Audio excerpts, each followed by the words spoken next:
பேசி மனம் வாரி துன்பம் மிக உழன்று பிறர் வாழ பல செயல்களை செய்து நாளை கூடி கிழப்பருவம் எழுதி கொடுக்கூற்று கிரையன பின் மாயம் பல வேடிக்கை மனிதர்களைப் போல் நானும் விழுவேன் என்று நினைத்தாயோ என்று நம் பாட்டன் பாரதியின் வரிகளுடன் நான் துவங்குகிறேன். இந்த பொன்மாலை பொழுதில் இங்கு குழுமிருக்கும் அனைத்து சொந்தங்களையும் இந்த நல்லதொரு விழாவிற்கு வருக வருக என வரவேற்பது தீப்புசீவன் பெருமை கொள்கிறது.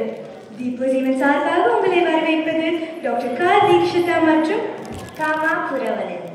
கடந்த 2 வருடங்களாக தீப்புசீவன் தமிழ் கலாச்சாரம் மற்றும் பண்பாட்டை பறைசாற்றும் விதமாக பல சமூக சேவைகளை செவ்வனே செய்து வருகிறது.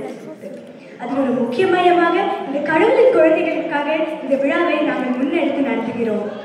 அடுத்த 2 மணி நேரத்திற்கு நம் குழந்தைகள் இந்த மேடையை அலங்கரிக்க உள்ளார்கள்.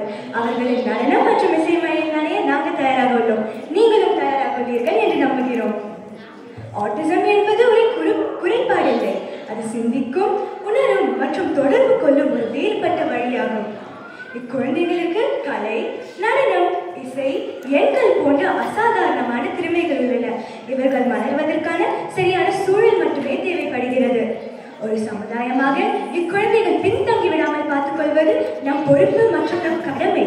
ஒரு ஆசிரியரின் பொறுமை, பெற்றோரின் ஊக்கம் அல்லது சமுதாயத்தின் அன்பே இந்த குழந்தைகள் மலர்வதற்கான சரியான சூழலை ஏற்படுத்துகிறது. இந்த குழந்தைகளின் திறமையை மட்டுமே கவனிக்காமல் இந்த குழந்தைகள் வளருவதற்கான சரியான உலகை நாம் எல்லோரும் சேர்ந்து உருவாக்குவோம். இந்த விழாவில் ஒரு அடுத்த சிறப்பு அம்சமாக இந்த துறை சார்ந்த வல்லுநரை இந்தியாவிலிருந்து நாங்கள் அழைத்து வந்துள்ளோம். அவருடைய உரையும் கலந்துரையாடலும் உள்ளன. எல்லா பெற்றோர்கள் மற்றும் குழந்தைகளும் கடைசி வரை இருந்து இந்த விழாவை சிறப்பிக்குமாறு கேட்டுக்கொள்கிறோம்.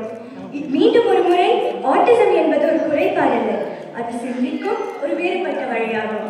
வாழ்க வளமுடன், வாழ்க வளமுடன், வாழ்க வையகம், வாழ்க வையகம். நன்றி, வணக்கம்.